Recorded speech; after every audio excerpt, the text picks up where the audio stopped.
আচ্ছা, এই এই সেই পাগলা লোক, ঠিক আছে, তো তার থেকে জানার চেষ্টা করবো সে বিয়ে কেন দুইটা করছে, বিয়ে কেন দুইটা করছে? হ্যাঁ, বিয়ে তো করলাম একটা, বিয়ে দুইটা না তো ভাই।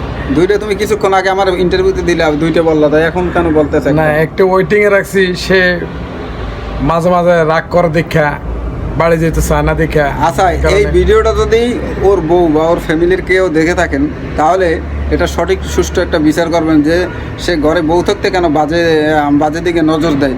আসলে আমরা যারা এগুলো করি এগুলো আসলে ঠিক না। এগুলো মানুষ কি বললো না বললো সেটা আমরা জানি না, কিন্তু আমরা যারা এগুলো এই সমস্ত কাজ যারা করি ঘরে বউ থাকতে তারপর অন্য মেয়ের পিছনে দৌড়ানো, সে আসলে এটা ঠিক না। কারণ আপনি যদি ঘরে সময় দেন তাতে দেখবেন আপনার পরিবারও সুখী, ঘরে সুখ শান্তি সব ফিরে আসবে। আর আপনি যদি এইভাবে অন্য মেয়েদের দিকে অন্য কারোর দিকে তাকান তাহলে সেটা ঠিক না। আসলে আপনি কি মনে করেন এটা যে আপনি যে পরকীয়া করেন এটা কি আপনার করা কি ঠিক হইতেছে বলেন? দাঁত বাইর করবেন না, আপনি দাঁত বাইর করেন না, আপনি দাঁত ভিতরে ঢুকান। আপনি এত সুন্দর একটা কথা কইছেন আবার দাঁত বাইর করেন, ঠিক আছে? আপনি বলেন আপনি যে কাজটা করছেন এটা কি করা ঠিক হয়েছে?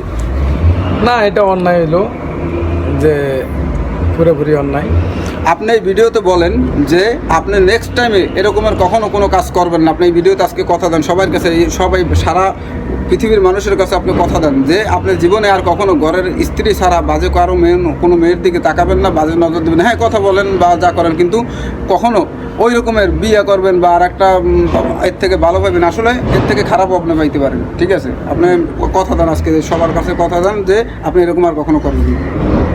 ঠিক আছে, আমি কথা দিলাম আর কখনো কোনো বাইরের দিকে তাকাবো না, নিজের স্ত্রীর সময় দিব আর বাইরের দিকে কোনো নজর দিব না, সবাই স্ত্রী নিয়ে ভালোভাবে থাকবো, এটাই। কথাটা যেন তোমার মনে থাকে, ঠিক আছে? এটা কিন্তু আবার দর্শক দেখবে, তোমার নেক্সট ভিডিও কিন্তু আবার নেক্সট উইকে আসবে, ঠিক আছে? ওকে গাইস, সবাই ভালো থাকবেন, সুস্থ থাকবেন, আসসালামু আলাইকুম।